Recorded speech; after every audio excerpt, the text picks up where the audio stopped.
voltamos com a entrevista do dia com Denise Campos de Toledo, comentarista de economia do Jornal da Gazeta. Hoje eu converso com o senador eleito por São Paulo, Major Olímpio, do PSL, sobre as relações do governo Bolsonaro com o Congresso e a escolha agora das novas lideranças. Major Olímpio, boa noite. Boa noite, Denise. É uma satisfação estar aqui.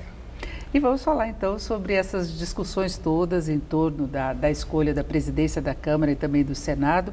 Primeiro, o seu partido PSL apoiou a reeleição de Rodrigo Maia, né? É uma situação que tem agregado mais partidos. Eu queria saber a importância que isso pode ter, porque há uma expectativa muito grande na tramitação de uma agenda importante para o governo. O senhor acha que é um caminho? Foi o melhor caminho traçado pelo PSL. Eu, particularmente, até defendi a candidatura própria do Luciano Bivar, nosso presidente nacional do partido, que era quem reunia e reúne a esmagadora maioria e o apoiamento do partido em todo o país, pelo seu papel. Ele, num gesto de altruísmo, resignação, de desapego com qualquer vaidade, disse: eu prefiro construir governabilidade e um ambiente de força e de luta para fortalecer as mudanças que o país está precisando. A partir daí, o partido começou a ouvir os pré-candidatos, os seus compromissos com as mudanças que são necessárias, com as pautas, com a participação possível do PSL nas comissões, e o PSL estava correndo um grave risco de, apesar de ter 52, hoje já 53 parlamentares, ficar completamente isolado. Que as pessoas têm uma dificuldade até de compreender, quando você monta os blocos partidários na Câmara, não é o maior partido ali que é quem vai ter definições, é o maior partido dentro do bloco. E quem consegue agregar mais. Se ficasse isolado o partido, nós íamos comprometer governabilidade, as mudanças que o governo Bolsonaro vai colocar para apreciação da Câmara e do Senado, que ali é o verdadeiro funil com isso. Então, o caminho foi o melhor caminho possível traçado, que ainda fortaleceu o PSL ao ponto de ter conquistado a direção da Comissão de Constituição e Justiça e de Finanças e Tributação, comissões de muita força e que vai dar muito suporte a essas mudanças do país. Então, foi o melhor caminho traçado. Agora, Major, não fica aquela ideia de velha política, porque eu já vi alguns eleitores, até do presidente, reclamarem disso, se posicionarem contra Rodrigo Maia, porque ele já estava lá, né? E a campanha foi feita muito em cima do novo na política, de uma mudança geral. Não fica essa ideia para parte do eleitorado, embora facilite a tramitação? O que é a nova política, a velha política, se cotejando dentre as candidaturas colocadas?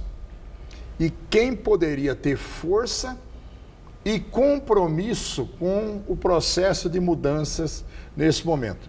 Foi o que eu questionei muito e ouço questionamentos e cobrança das pessoas. Eu digo, qual é a opção colocada para o PSL?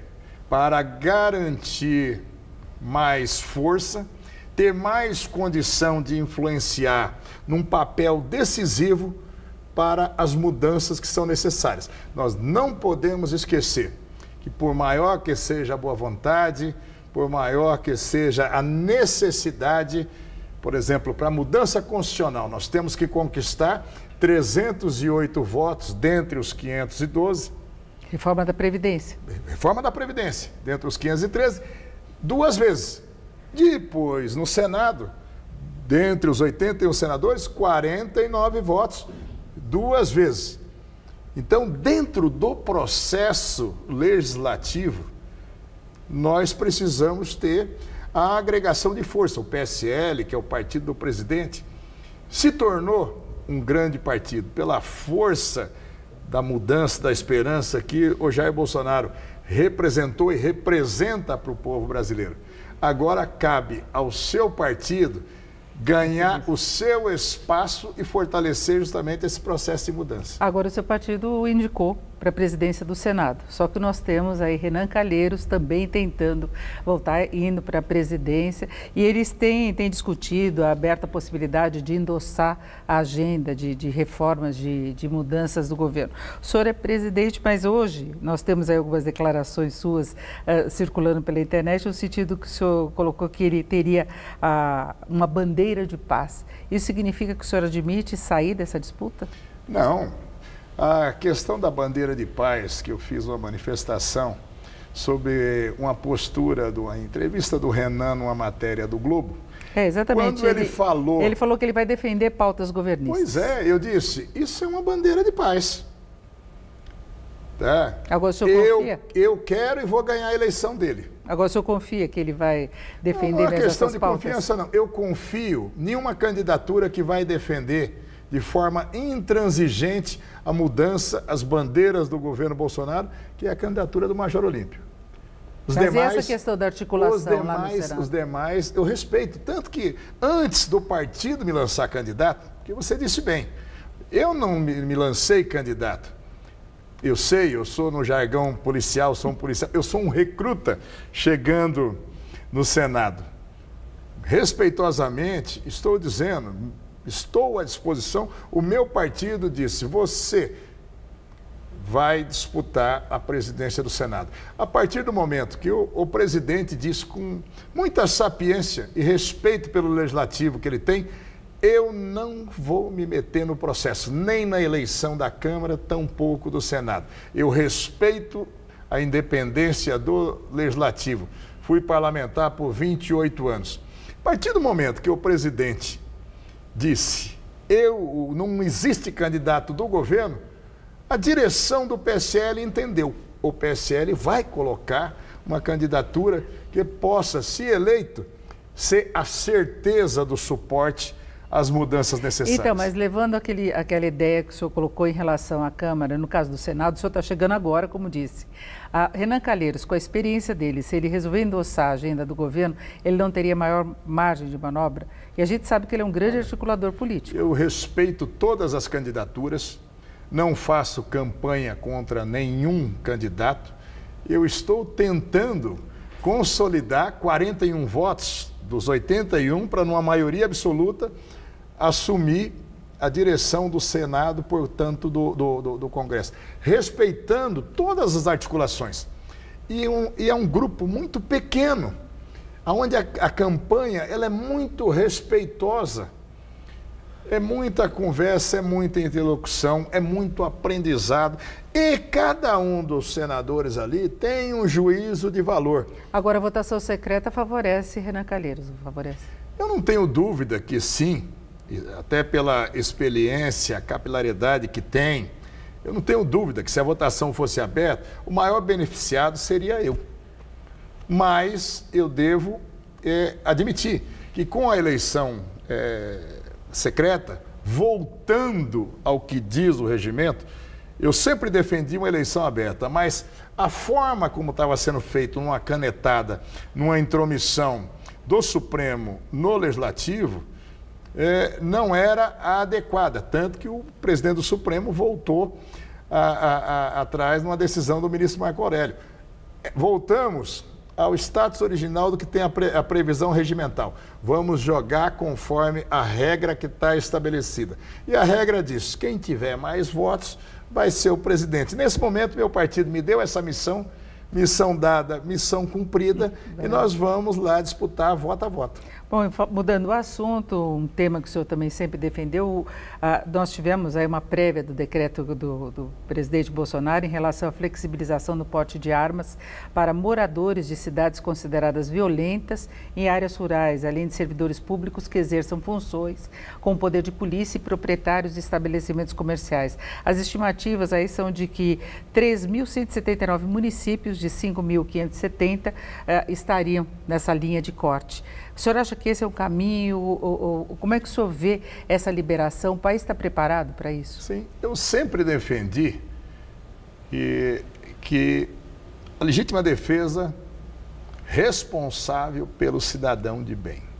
Quando nós tivemos lá o advento do Estatuto do Desarmamento, aquelas campanhas de desarmamento demagógicas, dizendo, troque sua arma por uma cesta básica, aquilo era uma gozação para os criminosos.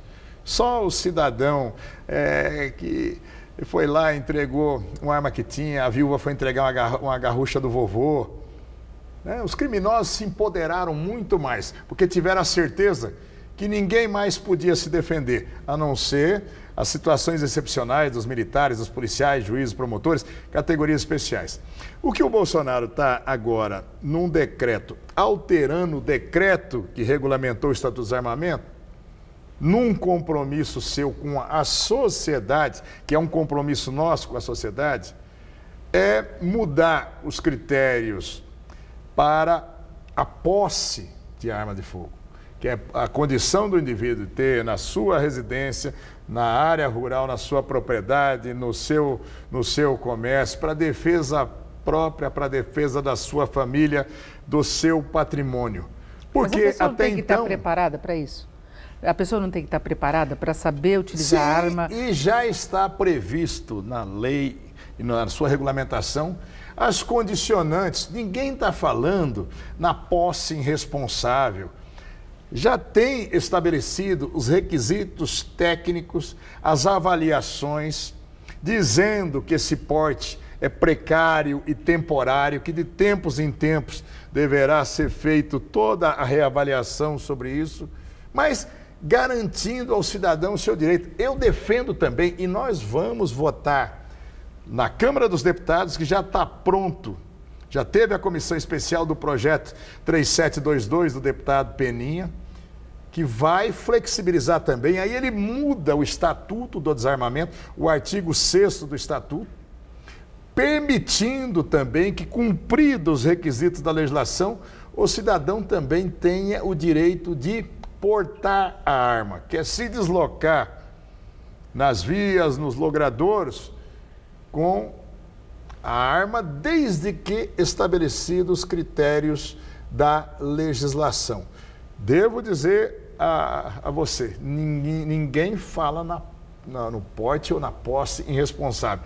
Controle em relação a isso, mas se retirou o direito do cidadão se proteger, isso só empoderou o mundo do crime. Agora, Major, da forma como a criminalidade avançou no país, e a gente tem isso até em cidades de interior, não há uma condição aí de maior risco de a população virar refém em determinadas situações de conflito? Eu queria até citar o número de policiais mortos no Rio de Janeiro, por exemplo, que são preparados, que estão lá a serviço, então eles já estão numa posição de alerta. É diferente de uma pessoa que está em casa com uma arma.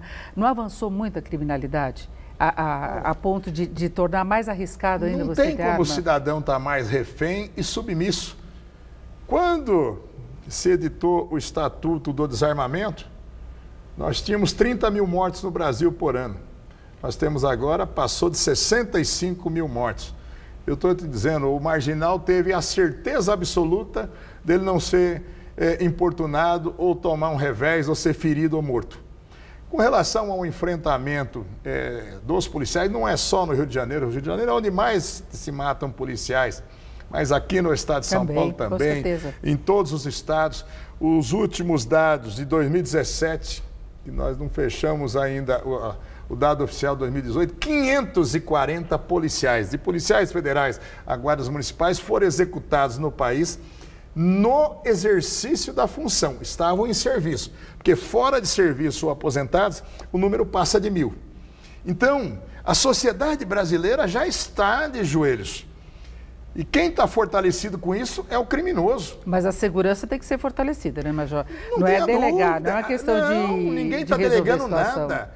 A segurança pública ela é uma obrigação do Estado, mas ela tem que ser alterada de todas as formas. Nós vamos colocar o dedo na ferida disso também.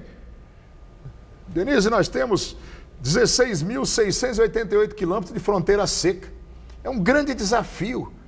Dá 5 vezes e meia a fronteira Estados Unidos, México, que está aquela encrenca lá do Trump, faz muro, não faz muro. E com contrabando de entra a arma, a droga, sai o criminoso, produto roubado, contrabandeado, na hora que se quer. Então é um grande desafio. Nós temos fronteiras continentais, nós temos portos e aeroportos devassados, nós precisamos mudar a estrutura arcaica da segurança pública no país, nós precisamos mudar a legislação que dá suporte às forças de segurança, às forças armadas, porque no Brasil é onde mais se matam pessoas no mundo. O valor da vida aqui é nada. O único sentimento que tem um criminoso em relação a puxar hoje um gatilho com a arma apontada na cabeça de um cidadão que está no farol agora é o sentimento da força de preensão do dedo indicador. Nós precisamos reverter isso de todas as formas.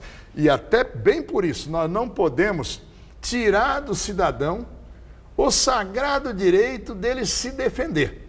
De defender a sua família, de defender o seu patrimônio, ao mesmo tempo que o Estado acorda. Quando você faz uma pesquisa, qual é a pior prestação de serviço público? Dá sempre a saúde. Mas quando você pergunta, o que é que mais te atemoriza no nosso país? Segurança. É a insegurança. E ali nós precisamos ter medidas legislativas que serão tomadas e devem ser tomadas pelo Congresso brasileiro, medidas estruturais num plano nacional, e aí o Bolsonaro não poderia ter sido mais feliz de pegar um dos brasileiros mais brilhantes e com credibilidade hoje, que é o juiz Sérgio Moro, para reorganizar a segurança pública e o aparato e a estrutura de suporte para a defesa do cidadão no país, coordenar e, se possível, conseguir mudar a estrutura das polícias dos estados. 90% das ações de defesa do cidadão são feitas pelas polícias civis e militares dos estados. Mas são mudanças urgentes, né?